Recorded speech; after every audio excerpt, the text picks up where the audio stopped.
Ok, salut tout le monde. Voilà, Salut. nous allons dédier ce cours avec votre permission aux deux jeunes soldats israéliens de 19 ans qui ont été tués hier par deux terroristes qui se réclament de Daesh. Et en espérant que la liste va s'arrêter là, parce que les 10 derniers jours ont été un petit peu compliqués. Mais voilà, enfin, on a l'habitude, mais c'est toujours un moment difficile en Israël que ces périodes-là. Et donc, c'est Leilou et Nishmat, ces deux jeunes. Est-ce qu'on a des gens dont on doit rappeler la mémoire?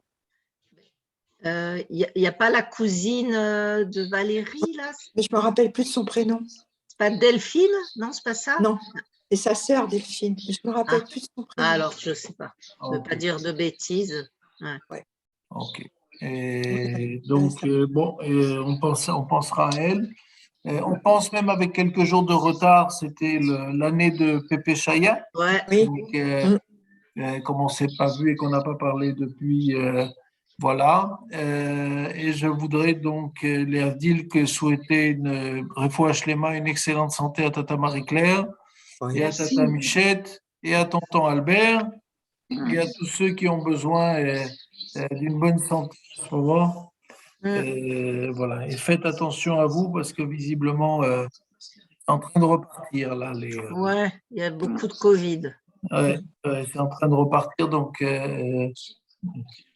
ne baissez pas les masques. Ouais. Non, mais c'est vrai. Résistez à l'ambiance du moment qui est c'est fini, on a terminé. Non. Non, on est loin d'avoir terminé malheureusement. Ouais.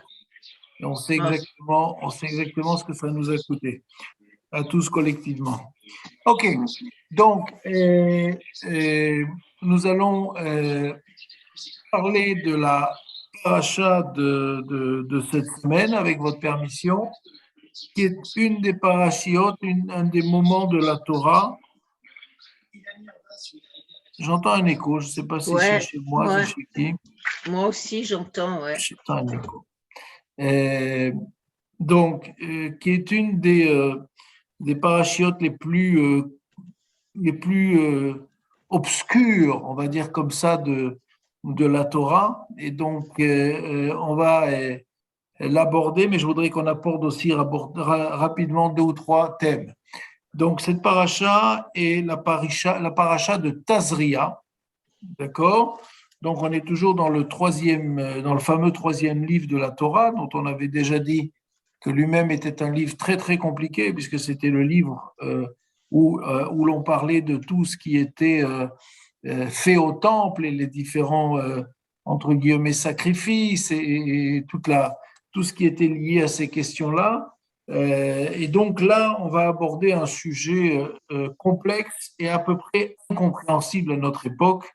Donc, je ne sais pas si je vais réussir à éclairer notre lanterne à tous en parlant de cette paracha.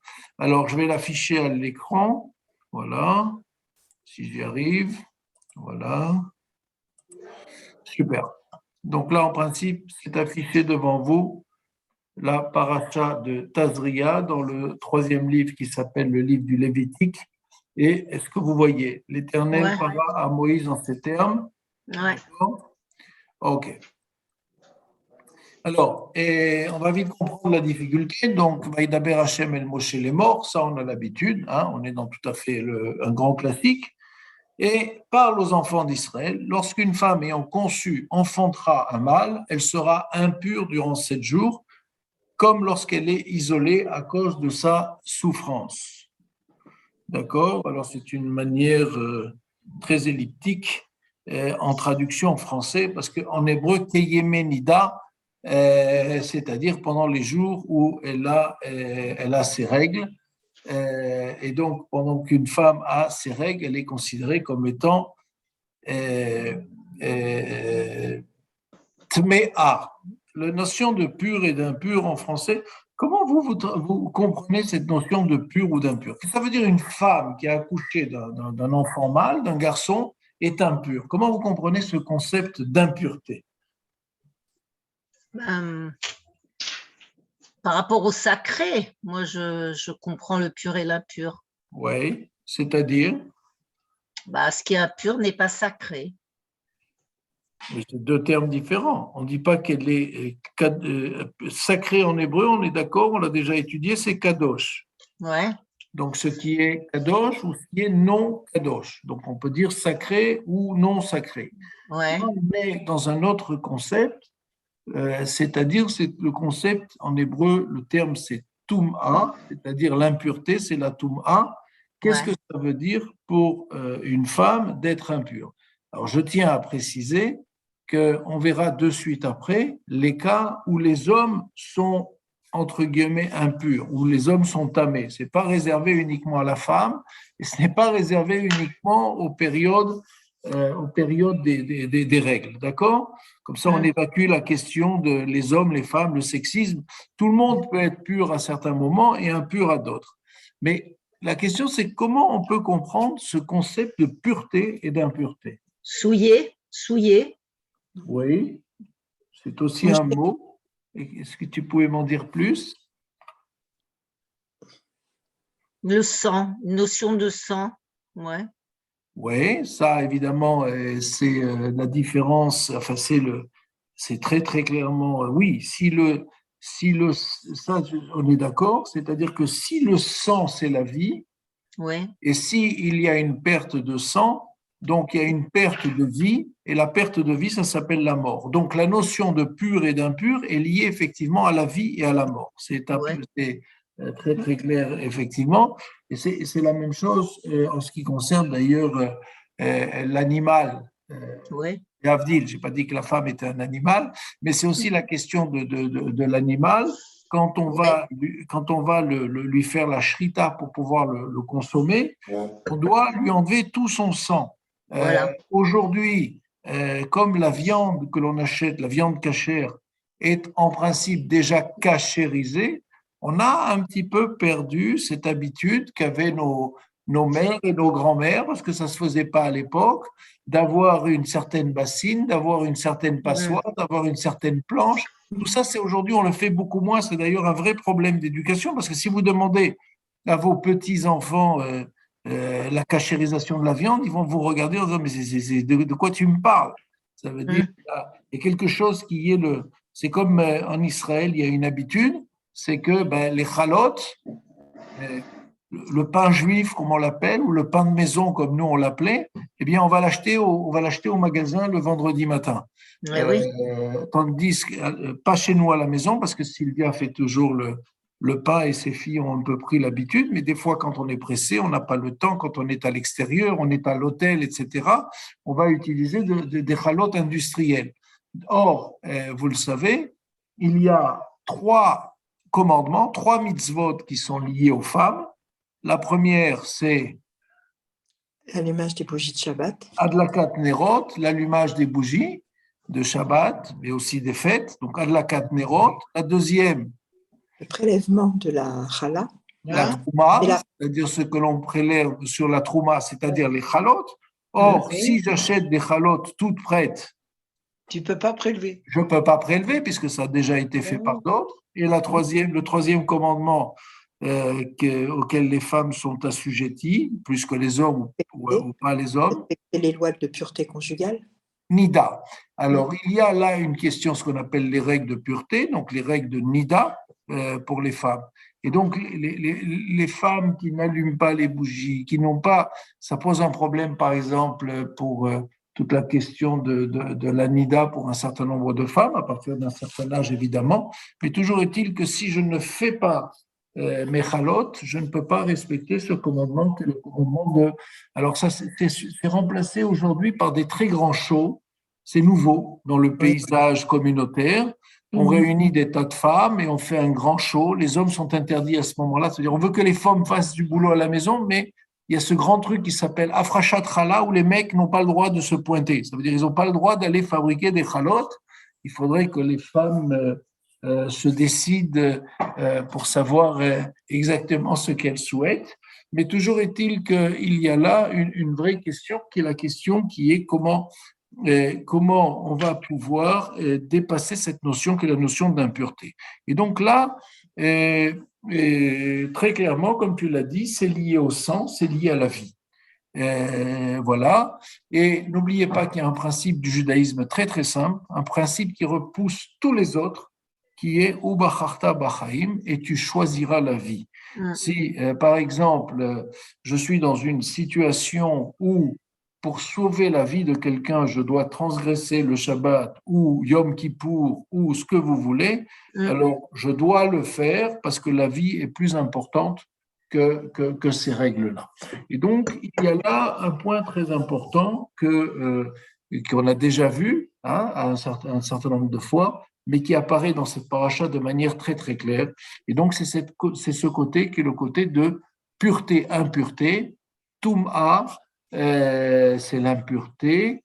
Et donc, il ne faut pas être tamé ou tméa pour une femme, et il faut essayer d'être pur. Et pour cela, il faut passer, par exemple, au moment des périodes, il faut passer par le mikvé, c'est-à-dire cette eau qui, elle, alors, c'est pas de l'eau bénite. On n'est pas là dans un bénitier en train de faire. Il faut bien comprendre qu'il y a une différence, mais qu'il y a un acte très fort. Un acte très très fort qui consiste donc à essayer de se débarrasser de cette impureté. Et donc là, je suis au troisième verset. Au 8e jour, on circoncira l'excroissance de l'enfant. Et donc là, on a cette mitzvah, ce commandement extrêmement important, vous l'avez compris, celui qu'en Algérie, on appelait un peu par erreur, parce que c'était la circoncision. Du copier-coller. Non, en Algérie, ça s'appelait le baptême. Où tu étais Shabbat, j'ai eu le baptême du petit. Voilà. Évidemment, on parle bien de circoncision, ça n'a rien à voir avec un baptême, on ne l'amène pas sur des fonds baptismaux, on ne l'amène pas mais on lui coupe un bout de kiki, et il y a toute une cérémonie extrêmement intéressante qui fait qu'on lui dit « Welcome, bienvenue dans le peuple juif ». Et ça se passe au 8e jour, et on avait déjà étudié ensemble que ce 8e jour, c'est si comment dirais-je, si toute la nature est basée sur un rythme de 7, là on est au-dessus de la nature, on est donc au-dessus de la compréhension réelle de ce que peut représenter pour nous le 7e jour. On est dans le 8e jour qui en grec, vous le savez, est ce fameux 8 couché qui représente l'infini, par hasard évidemment, mais là on comprend bien qu'on est dans un autre monde. Et la paracha continue, et ça va se passer comme ça pendant toute la paracha. Puis 33 jours durant, la femme restera dans le sang de purification, elle ne touchera à rien de consacré. C'est pour ça que très souvent, les femmes ont peur de toucher un Sefer Torah. Le seul moment où les femmes, on leur demande de faire attention à ne pas toucher de Sefer Torah, c'est quand elles ont leurs règles. Le reste du temps, elles peuvent s'approcher d'un Sefer Torah et l'embrasser, il n'y a aucun problème avec ça. Elle n'entrera pas dans le lieu saint, dans le saint lieu, c'est-à-dire qu'elle ne va pas rentrer au Beth Amikdash, au temple, avant que les jours ne soient accomplis. Là, la raison, encore une fois, est simple. Le Kohen qui est impur a exactement la même interdiction. L'homme qui est impur, on verra après pourquoi, a exactement la même interdiction.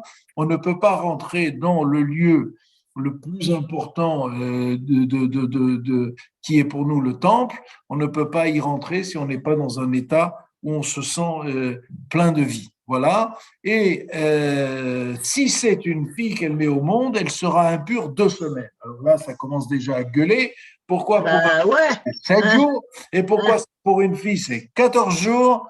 Comme lors de son isolement, on retrouve là la question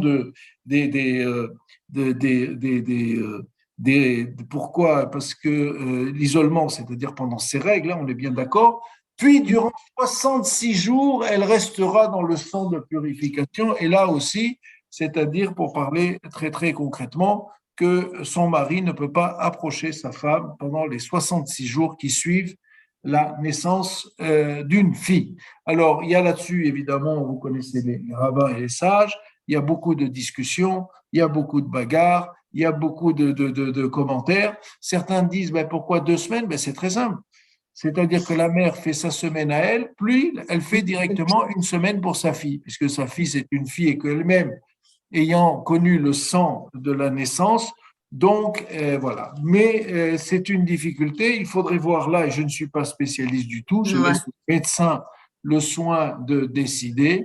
Je suppose qu'il y a dans les suites d'une naissance des différences entre les suites entre un homme et une femme. Mais encore une fois, je ne veux pas rentrer sur ce point-là que je ne connais pas. Est-ce que cela peut justifier la différence entre les deux? Toujours est-il qu'on va laisser, et c'est important, la femme et sa fille tranquilles pendant ce moment-là. Quand sera accompli le temps de sa purification, pour un garçon ou pour une fille, donc pour les deux, c'est important, elle apportera un agneau d'1 an comme holocauste. Donc là, il s'agit d'apporter un sacrifice, un holocauste, hein, et une jeune colombe ou une tourterelle comme expiatoire. Donc, il y a en fait 2 sacrifices différents, un que l'on appelle Ola, c'est l'holocauste, et l'autre que l'on appelle expiatoire, puisque c'est comme si la naissance avait été une faute. Si on apporte quelque chose qui soit de l'ordre de l'expiatoire, c'est qu'il y a eu quelque part une faute à l'entrée de la tente d'assignation. Je rappelle que nous sommes dans le désert, qu'il y a encore le temple portatif, et les remettra au pontife. Celui-ci les offrira devant le Seigneur, fera expiation pour elle, et elle sera purifiée du flux de son sang. Donc voilà la raison pour laquelle il y a ce sacrifice d'expiation, c'est parce qu'on a là quelque chose qui est de l'ordre du sang de mort, et donc il faut amener un sacrifice qui va expier cette faute-là, entre guillemets. Telle est la règle de la femme qui enfante, qu'il s'agisse d'un garçon ou qu'il s'agisse d'une fille. Donc là, c'est valable pour tout le monde. Si je prends, alors regardez bien, si ces moyens, regardez les lois sociales quand même, si ces moyens ne lui permettent pas d'offrir un agneau, parce qu'un agneau complet, ça coûte très très cher. Ça coûte cher, ouais. Ça coûte très très cher. Elle prendra 2 tourterelles ou 2 jeunes colombes, l'une pour l'Holocauste, l'autre pour expiatoire, et le pontife fera. Donc il y a une manière là d'arranger les choses pour ne pas que des gens disent « moi je suis pauvre, je n'ai pas le moyen d'avoir un agneau et donc je ne peux pas le faire ». C'est intéressant, on l'avait déjà étudié ensemble, c'est que vous savez que le découpage des parachiotes est un découpage qui n'a pas toujours été celui que l'on connaît aujourd'hui. Par exemple, même aujourd'hui, chez les libéraux, eh bien, la paracha de Tazria est divisée en 3, puisque les libéraux, par exemple, reprennent une vieille tradition qui existait avant l'époque du scribe Ezra et de Néhémia, c'est-à-dire avant que le peuple ne parte en exil à Babylone, où l'on lisait la Torah sur 3 ans et non pas sur une seule année. Imaginez, vous prenez chaque paracha, vous la coupez en 3. La première année, vous lisez la première partie, la deuxième année, vous lisez la deuxième partie, et la troisième année, le dernier tiers. Le problème, c'est qu'il se passait beaucoup de temps et qu'on oubliait les textes. Il passait beaucoup de temps. Et donc, Ezra et Néhémia, le scribe, ont décidé que la Torah serait lue sur une seule année, la totalité de la Torah, et donc on a réparti les choses. Mais c'est tout ça pour vous dire que le découpage, qui a une logique, encore une fois, mais pourrait se passer de manière tout à fait différente. Et la question là qui est intéressante, c'est de dire, si ça peut se passer de manière tout à fait différente, eh bien, de quoi on parlait juste avant dans la paracha précédente qui s'appelle Shemini? Au 8e jour, tiens, c'est intéressant, le 8e jour que l'on retrouve, c'est le nom de la paracha précédente. De quoi on parlait à la fin de cette paracha de Shemini, dans le dernier paragraphe de la paracha Shemini, qui est, sauf erreur de ma part, le chapitre 11 du Lévitique. Est-ce que quelqu'un a ça sous les yeux? Ouais. Alors, de quoi on parle? Ne vous rendez pas vous-même repoussant par toutes les créatures grouillantes qui Non, grouillent. chapitre 11, chapitre 11. Chapitre 11. Il est sous vos yeux. L'Éternel parla à Moïse et à Aaron. Donc, vous voyez que là, Dès le début, tu veux dire. dès le début, le chapitre 11 au complet, puisque c'est un chapitre Ah complet. oui, d'accord. D'accord. En leur disant, donc là c'est intéressant parce que c'est une des fois où on parle, non seulement Dieu, Hachem, parle à Moshe, mais il parle aussi à son frère Aaron. Pourquoi? Évidemment parce que c'est lié au service du temple, on va le voir rapidement. Les morts aléhem, et pour leur dire à eux, en leur disant à tous les deux, Debrou el bnei Israël, parlez aux enfants d'Israël, voici les animaux que vous pouvez manger entre tous les quadrupèdes qui vivent sur la terre. Et là, on a la liste de tous les animaux, prenez votre texte. Voilà ce qu'on peut manger, pas manger. Quant aux suivants qui ruminent et qui ont le pied corné, vous n'en mangerez point. Le chameau parce qu'il rumine mais n'a point. On a là la liste de tous les animaux. Il y a même des animaux que vous connaissez peut-être. La gerboise parce qu'elle rumine mais n'a pas le pied corné. Le lièvre parce qu'il rumine mais n'a point le pied. Il sera immonde pour vous. Le porc qui a bien le pied corné, qui a même le sabot fendu mais qui ne rumine point. C'est pour ça qu'on se méfie du porc, parce qu'on dit qu'il a tous les signes extérieurs. Et donc, on pourrait être piégé si on ne sait pas qu'il ne rumine pas. Voilà, vous ne mangerez point de leur chair et vous ne toucherez point à leur cadavre, ils sont immondes pour vous. Voilà ce que vous pouvez manger des divers animaux. Et on continue la liste de tous les animaux. Voilà, si ça vous intéresse, vous avez là la liste de tous les animaux. Vous pouvez descendre un peu plus bas. Vous verrez, c'est là où on nous raconte l'histoire des poissons, vous voyez. On n'a pas le droit de manger des poissons qui n'ont pas de nageoires et d'écailles. Par exemple, c'est pour ça qu'on n'a pas le droit de manger d'anguilles, c'est pour ça qu'on n'a pas le droit de manger du dauphin, c'est pour ça qu'on n'a pas le droit de manger un certain nombre de la lotte. On a comme ça un certain nombre de choses. On a aussi les oiseaux, donc ils sont abonnés. On n'a pas le droit de manger des aigles, des orvraies, valéries, le faucon et le vautour selon ces espèces. Tous les corbeaux, on n'a pas le droit de manger des corbeaux selon les espèces. L'autruche, l'hirondelle, la mouette, l'épervier selon ces espèces. Alors l'autruche, c'est rigolo parce qu'il y a quelques années de cela, j'ai un ami à moi qui était dans un kibbutz qui a importé des autruches c'est pour vendre les œufs.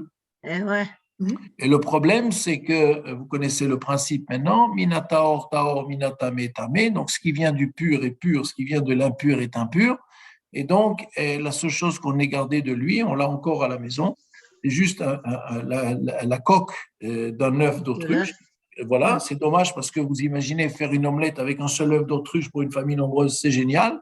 Sauf que c'est pas cachère, l'hirondelle, la mouette, l'épervier. Et là-dessus, vous imaginez le nombre de commentaires. Le hibou, le cormoran, la hulotte, le porphyrion. Quelqu'un m'explique? Le pélican, le percnoptère. Voilà, la cigole, le héron, etc. Là, on a la liste. Et ce qui est intéressant, et c'est ça qui est très, très fort, parce que c'est là où on voit quand même qu'on touche à des domaines extrêmement intéressants, eh bien, où est-ce que tout ça s'est passé? Tout ça s'est passé, on va dire, en Israël, dans le désert. Tout ça s'est passé sur la terre d'Israël, on va dire au Proche-Orient, au Moyen-Orient. Eh bien, on n'a pas trouvé dans le monde entier d'autres animaux que les animaux cachers qui sont cités ici, c'est-à-dire qui ont le sabot fondu, qui sont comment dirais-je, qui répondent à tous les critères auxquels répondent une vache ou un chevreau ou un truc comme ça. Dans le monde entier, on n'a pas trouvé. À un moment, on s'était dit qu'on avait trouvé quelque chose. À un moment, on s'est dit que l'ornithorynx, vous connaissez l'ornithorynx? Ouais. Voilà, qui est quelque part, je crois, entre la Nouvelle-Zélande et l'Australie. On s'est dit, ah, mais là, on a trouvé un truc parce que c'est petit, machin, tout ça, et on s'est aperçu, évidemment, qu'il y avait une partie qui ne correspondait pas. Voilà, on n'a pas trouvé d'autres animaux cachés autres que ceux qui sont cités dans la Torah. C'est intéressant. C'est incroyable parce que ici, on a des animaux qui sont cités là. Ouais. On se dit, mais comment ils les ont connus? Parce que il y en avait pas là-bas. Je veux dire, une autruche. Comment ils les ont connus? Je crois que tu peux employer un singulier. Oui, enfin bon. Il Je veux sait, dire, il sait ce qu'il a fait comme animaux, le bon Dieu. Donc, Oui, ce qui est intéressant, c'est que, en tout cas, et c'est quand on veut, il y a une réponse très simple. Une fois, on a demandé à un rabbin comment tu peux me prouver que ce texte-là vient de Dieu. Il a dit, ben, regarde la liste des animaux cachers et tu comprends. ben oui, à la limite, oui. Moi, je pense que c'est une bonne. Donc, par rapport à tout le reste, effectivement, Ouais. c'est le plus grand signe, en tout cas. Il y en a d'autres, mais il y a là un signe qui est extrêmement important et ça continue.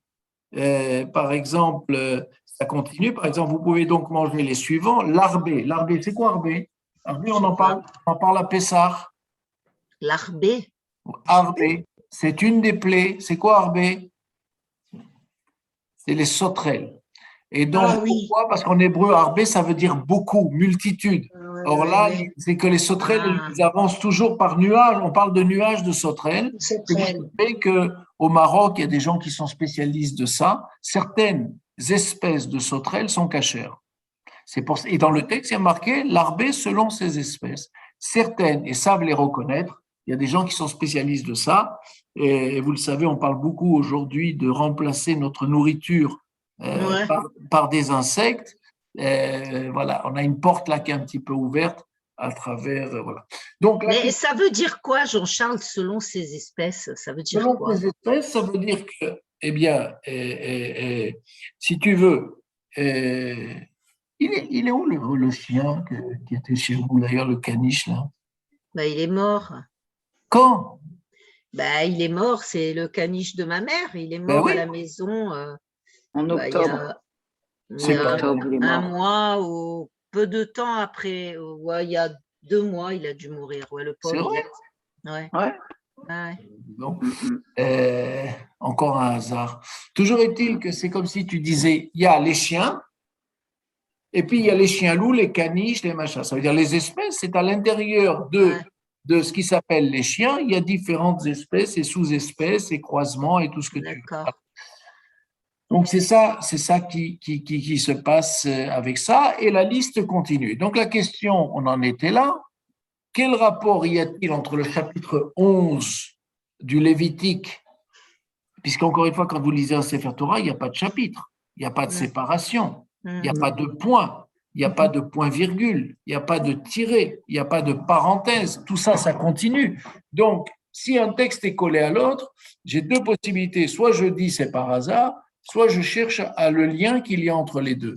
Et les rabbinim ont plutôt tendance à chercher le lien. Quel rapport y a-t-il entre le chapitre 11, où on nous parle des animaux cachers et pas cachers, et le chapitre suivant, qui est le chapitre 12, où nous sommes revenus, qui est donc le premier chapitre de notre paracha d'aujourd'hui, Tazria.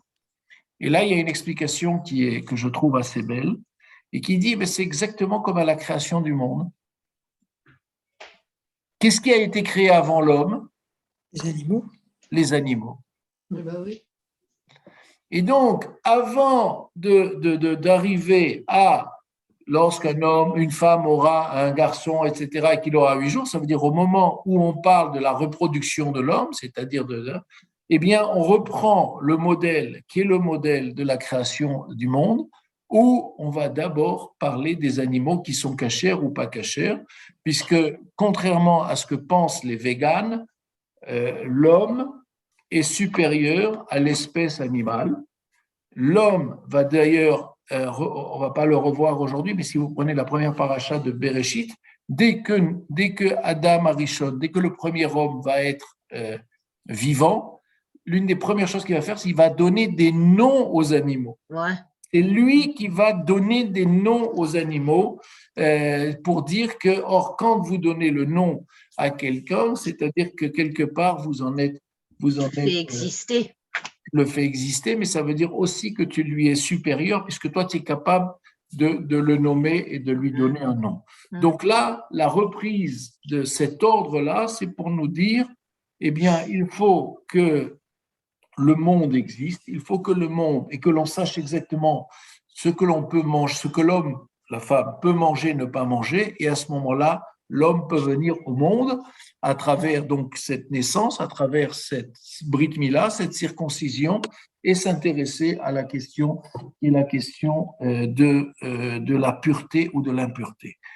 Si l'on prend cette paracha et si je continue avec vous, si vous l'avez sous les yeux, tous les chapitres sont exactement réservés à cette question-là, qui est la question de savoir quelle est la notion de pureté et d'impureté. Maintenant, je suis au chapitre suivant, je suis au chapitre 13, et là, on va parler d'une chose qui est encore plus incompréhensible que ce dont on vient de parler maintenant. Si on parle de pur et d'impur, on continue. Et donc, Dieu va s'adresser à Moïse et à Aaron, à Moshe et à Aaron. Et regardez, vous lisez le texte avec moi, s'il se forme sur la peau d'un homme une tumeur ou une dartre ou une tache, pouvant dégénérer sur cette peau en affection lépreuse, il sera présenté à Aaron le pontife ou à quelqu'un des pontifes, ses fils. Là intervient quelque chose qui est très important, mais on continue dans nos aspects qui sont nos aspects de pureté et d'impureté.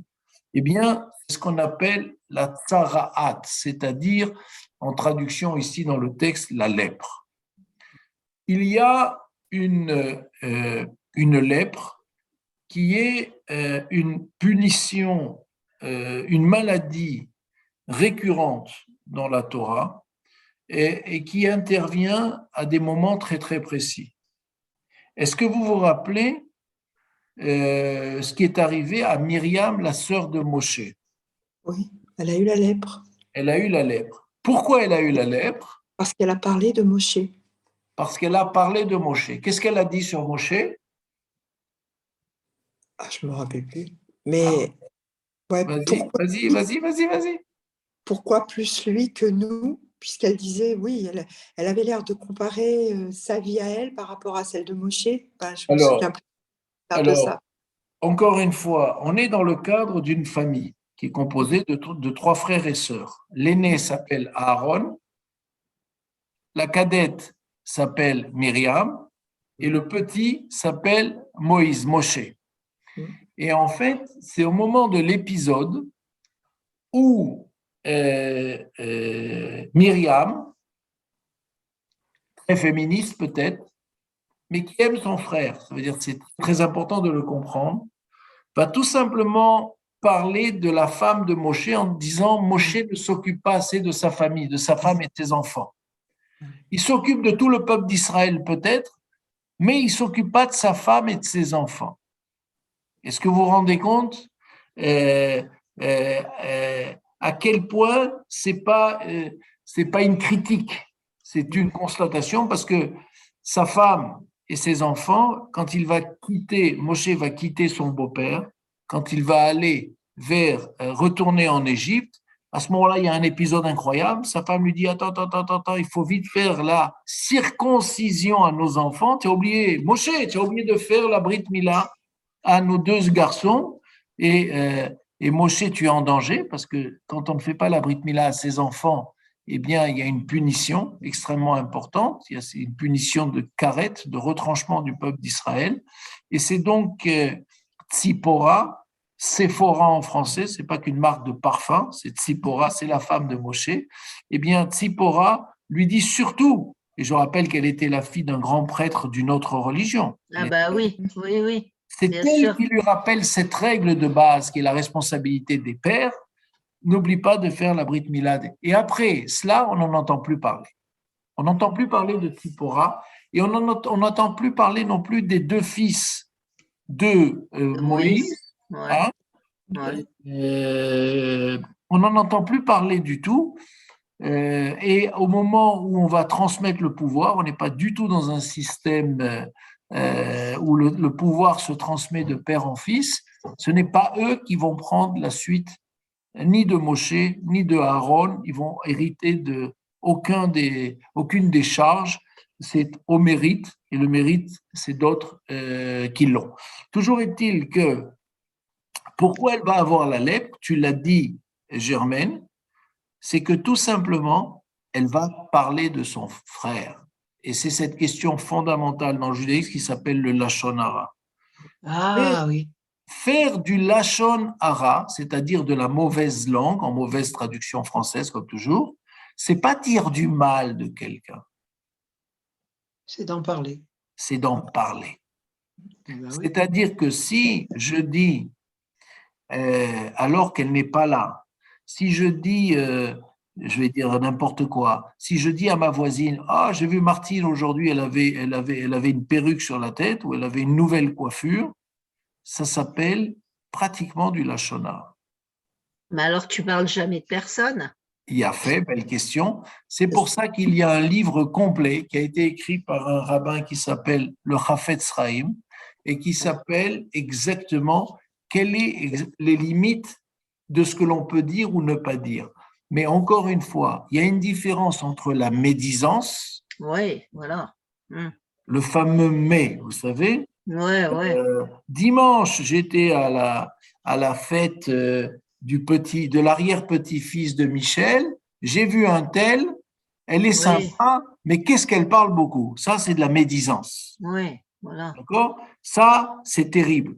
Mais notre tradition dit, même de parler de quelqu'un, peut s'apparenter des fois à une mauvaise langue parce que on ne sait pas exactement. Regardez ce qui s'est passé aux Oscars. Ah oui, bah oui, j'ai vu. Vous avez vu la gifle de Will Smith? Non, j'ai pas vu, mais j'ai entendu parler. Will Pourquoi Smith. Will Smith, qui est dans une cérémonie officielle, c'est tous des acteurs professionnels, ils savent se tenir dans ce genre de cérémonie, ils savent qu'il y a un writing terrible et que le monde entier regarde. Pourquoi Will Smith a mis une baffe au gars qui présentait? Bah, parce qu'il Il a a parlé de pété sa un femme. câble. Non, parce qu'il a parlé de sa femme, qu'elle était Ah rasée. oui, il a parlé parce qu'elle était chauve, je crois. Il a C'est parlé ça. de la calvitie de sa femme. Ouais, c'est ça. Qu'a fait Will Smith? Il s'est levé, il est allé lui mettre une baffe. OK.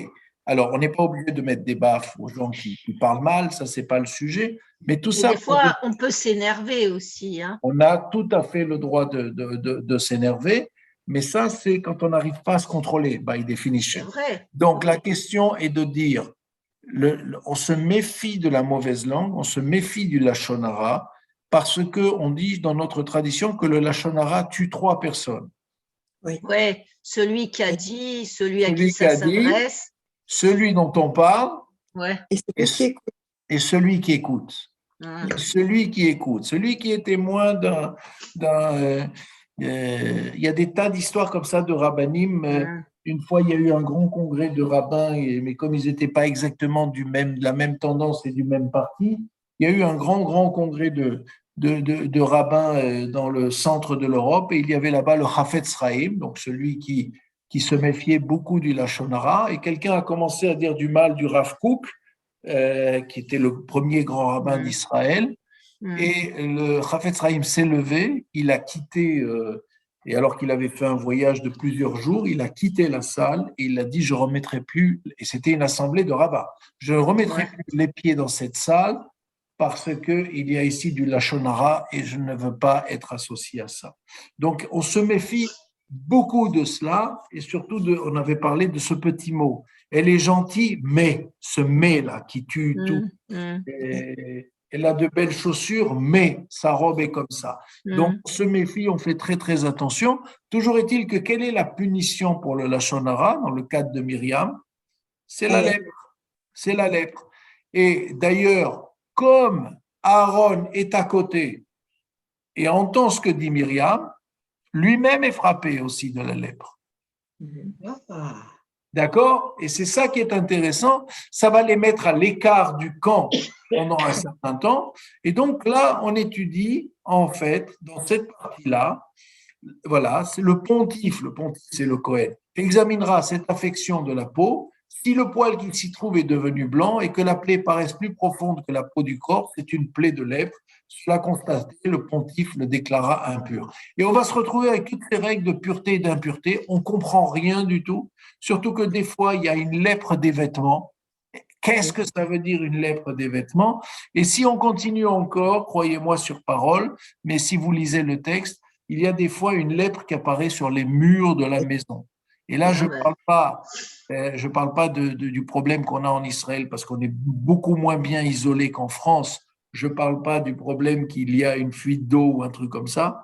Je parle vraiment d'une situation où le mur devient blanc, ce qui fait que dans certains cas, eh bien, le prêtre peut aller, le Kohen peut aller jusqu'à demander de détruire cette maison parce qu'il s'est passé des choses dans cette maison qui ne sont pas de l'ordre du pur. Et ainsi de suite, on a toutes les règles. Le pontife, c'est Christ l'appelé, pendant 7 jours. Tiens, on se retrouve la période de 7 jours, puis il examina le 7e jour, etc., etc. Donc, on est dans une paracha, quand je vous avais dit tout à l'heure au début, extrêmement difficile, extrêmement complexe, parce qu'on n'arrive pas à comprendre de quoi on parle à notre époque. Qu'est-ce que ça veut dire? Et vous avez vu, on ne va pas consulter un médecin. Vous comprenez bien que ce n'est pas une maladie dans le sens qui demande à ce qu'un médecin le soigne. Il s'agit là d'une maladie spirituelle, d'une maladie psychologique, une maladie en tout cas mentale. Et celui qui intervient dans ce cas-là, ce n'est pas le médecin, c'est le Kohen, c'est le prêtre. C'est la fonction du prêtre que de régler, parce que là, le problème n'est pas physique, mais il est dans l'âme. Il est retranscrit dans le physique. Il est tout à fait retranscrit dans le physique, on le voit dans le physique, mais c'est en fait un signe extérieur qu'il y a quelque chose qui est beaucoup plus grave que ça. Et donc on continue et on arrive, regardez à la fin du verset 8, l'homme, là, et si c'est une simple dart, ça veut dire si c'est une simple tâche qui n'est pas vraiment il n'y a pas de lèpre qui continue, l'homme lavera ses vêtements et sera pur. Voilà, donc on revient sur ces notions de pur et d'impur, sur le rôle du prêtre, c'est lui qui détermine s'il s'agit d'une affection bénigne ou d'une affection beaucoup plus violente. Voilà ce dont cette paracha parle. Elle est très, très obscure, elle est très compliquée. Ah ouais. Très, très compliquée. Si vous la lisez dans le texte en français, elle est encore plus compliquée. En ivrite, elle est très difficile. Les commentateurs essaient, Rachi évidemment nous aide à comprendre certains passages, mais étant donné que dans notre monde d'aujourd'hui, tout ça est très très mélangé, on a du mal à la comprendre et pourtant elle est d'actualité. Ça veut dire c'est pas parce que je ne la comprends pas qu'elle est, comme disait l'autre, caduque et qu'il ne faut pas la respecter, mais il y a là quelque chose qui nous est difficile de comprendre. La semaine dernière, nous avions un Shabbat spécial. Pour ceux qui étaient à la synagogue, on a sorti 2 livres de la Torah. Dans le 2e livre, on a lu un passage de la Torah qui s'appelle Zot Chukat Torah, et c'était le Shabbat que l'on appelle le Shabbat Para, c'est-à-dire le Shabbat de la vache. C'est quoi le Shabbat de la vache? Je sais pas. Eh bien, tout simplement, puisqu'on est, on l'a dit, dans la période entre Purim et Pessah, dans un certain nombre de Shabbatot qui sont des Shabbatot spéciaux, il y a des règles spéciales, on fait très attention. On a déjà eu un Shabbat qui s'appelait le Shabbat Shkalim, vous vous rappelez, on a donné un demi-shekel, on avait un autre Shabbat, etc. La semaine dernière, c'était le Shabbat Para, puisque on dit que la mère vient réparer la faute de son fils. C'est qui le fils de la vache? Le veau. Le petit veau. Le veau. Et quel est le veau célèbre dont on a déjà parlé? Le veau d'or. Le veau d'or. C'est-à-dire qu'on vient nous rappeler dans ces moments très importants où on va bientôt être dans la fête de Pâques, de Pessah, eh bien la mère vient nettoyer, vient purifier ce qui s'était passé avec Aaron, qui a, comme vous le rappelez, a essayé de gagner du temps en retardant au maximum, en demandant l'or, etc., pour ne pas avoir à fabriquer ce veau d'or. Donc, on était dans le Shabbat Para, et le Shabbat de cette semaine est un autre Shabbat exceptionnel. On va de nouveau sortir un autre Sefer Torah, on va de nouveau lire un texte à part, et ce Shabbat que nous allons vivre cette semaine, c'est le Shabbat qui est normalement précède le Rosh Chodesh, c'est-à-dire le début du mois, mais cette année, on a une double chance qui est que en fait, ce Shabbat, c'est Rosh Chodesh. Et pas n'importe quel Rosh Chodesh, c'est Rosh Chodesh Nissan. Nissan. C'est-à-dire, c'est le premier jour du premier des mois et du mois que l'on appelle le mois de la Géoula, le mois de la liberté, de la libération du peuple. Et donc, vous le savez, la première mitzvah collective qu'a reçue le peuple d'Israël à sa sortie, le peuple, les Bnei Israël, les enfants d'Israël, le peuple hébreu, ça a été Rosh Chodesh Re'uv. Et vous aurez un nouveau mois, et c'est cette première mitzvah, et c'est surtout un commandement qui est très attaché aux femmes. Les femmes, dans toute l'histoire du peuple d'Israël, avaient l'habitude d'organiser pour Rosh Chodesh des fêtes entre femmes, parce que c'était une tradition très liée à la maison, très liée à la vie de la famille, très liée à la femme. Toujours est-il que ce Shabbat, nous allons relire donc ce paragraphe de la Torah qui nous parle de la première mitzvah collective, donc de ce premier mois de l'année, le Nissan.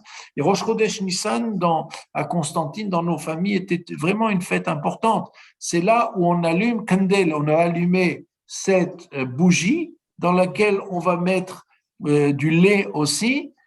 On va refaire ce qu'on fait d'habitude le dernier soir de Pessah, avec de l'or, etc., etc. C'est-à-dire que c'est vraiment un jour important. Donc, vendredi soir, quand vous allumerez les bougies de Shabbat, à côté, vous préparez une bougie spéciale qui est la bougie de la flamme de Rosh Chodesh, avec du lait, parce que là, on est dans la pureté, le blanc.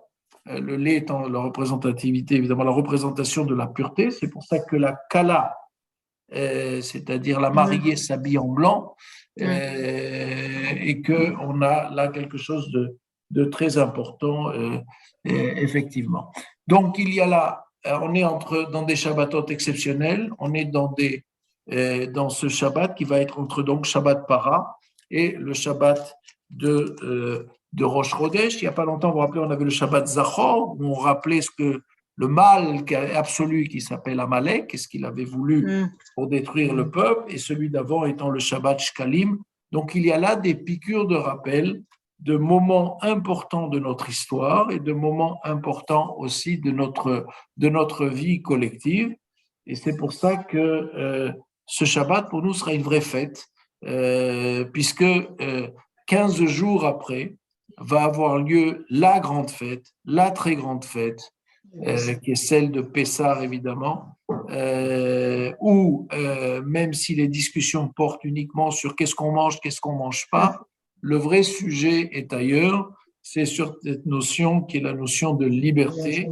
Est-ce que Israël est un peuple libre ou un peuple qui n'est pas libre? Qu'est-ce qu'il faut faire pour qu'Israël soit un vrai peuple libre, libéré de toutes les difficultés que l'on peut rencontrer ici et là. Et c'est la liberté tant au plan collectif qu'au plan individuel. Donc pour nous, c'est pour ça que c'est le premier mois et que c'est la première fête. Et je la souhaite à nous tous d'ores et déjà comme étant Chag Sameach, une fête qui soit extrêmement joyeuse. Vous savez qu'il y a une tradition à Pessah, toutes les fêtes, on se souhaite Purim Sameach, Purim de joie. On se souhaite Hanouka Sameach, un Hanouka de joie. La seule à Pessah, on dit Pessah Kacher Vesameach. C'est ça. D'accord? Pourquoi on se souhaite que Pessah soit Kacher? Pourquoi Purim?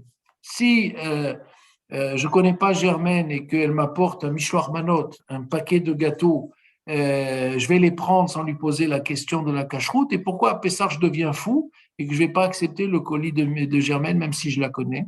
Pourquoi on devient fou avec la cacheroute à Pessah? Pourquoi mon père et ma mère, Zichrono Livracha, qui étaient de bons juifs, qui mangeaient des tas de choses pendant l'année, pourquoi Pessah il devenait fou en prenant des traditions de pire que les Lubavitch, en s'interdisant des tas de choses, et on ne prend pas de l'huile, et on ne prend pas… Qu'est-ce qu'ils leur prenaient? Qu'est-ce qu'ils avaient à ce moment-là? Oui, ça, ce n'est pas la religion, c'est des coutumes. Et voilà, absolument. Donc, pourquoi mais pourquoi justement à cette fête-là et pas une autre? Oui, parce que c'est une coutume, c'est pas une tradition de la religion, ça. c'est pas le judaïsme, c'est pas ce que dit la loi Voilà. juive. Non, Mais dans le judaïsme, on dit qu'une coutume a force de loi. Oui. C'est-à-dire que, par exemple, dans le monde, personne ici n'est marié avec un Ashkénaze, mais dans le monde Ashkénaze, par exemple, Ah vous ouais. savez qu'ils ne consomment pas de graines, c'est-à-dire qu'ils ne mangent pas de fèves, ils Ouais. ne mangent pas enfin, tout ce qui est lié à des graines, des petits pois. Ils ne mangent pas tout ce qui est rond et qui ressemble à une graine. Ouais. Eh bien, Oui. même Oui. s'ils vont, etc., pourquoi? Parce que c'est leur tradition.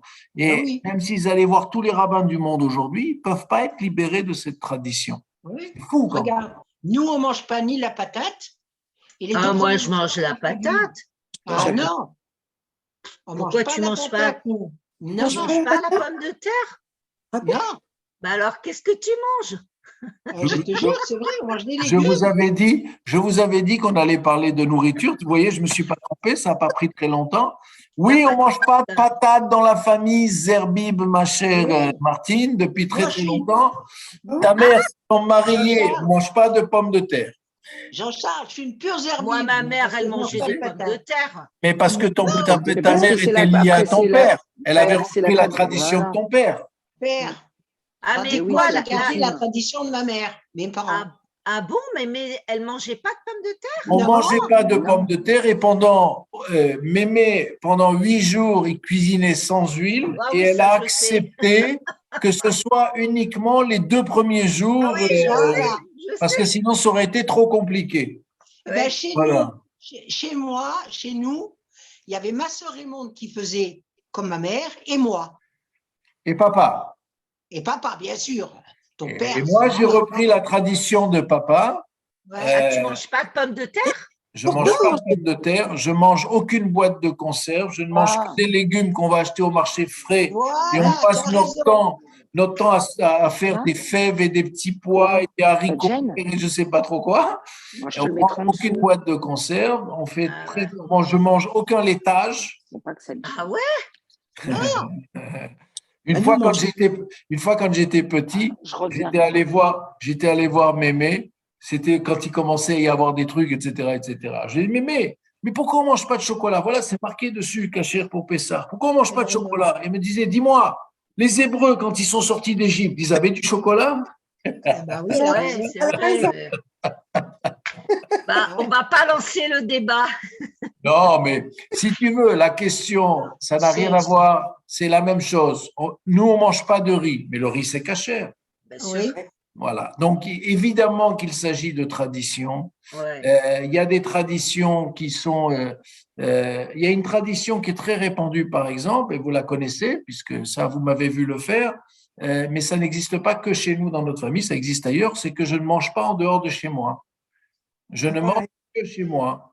Ouais, Et donc, à pareil. certaines époques, par exemple, où j'organisais des hôtels 5 étoiles pour Pessard à la Grande Mode et autres, quand j'avais terminé de tout installer, je rentrais en courant et Sylvia me disait, mais pourquoi on reste pas là-bas? J'ai dit, je ne mange pas là-bas.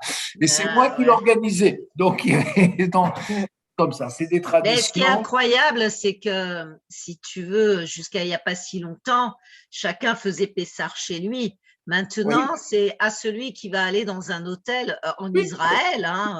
Pas en Israël, ils vont beaucoup plus, crois-moi, au Maroc et aujourd'hui, Ouais.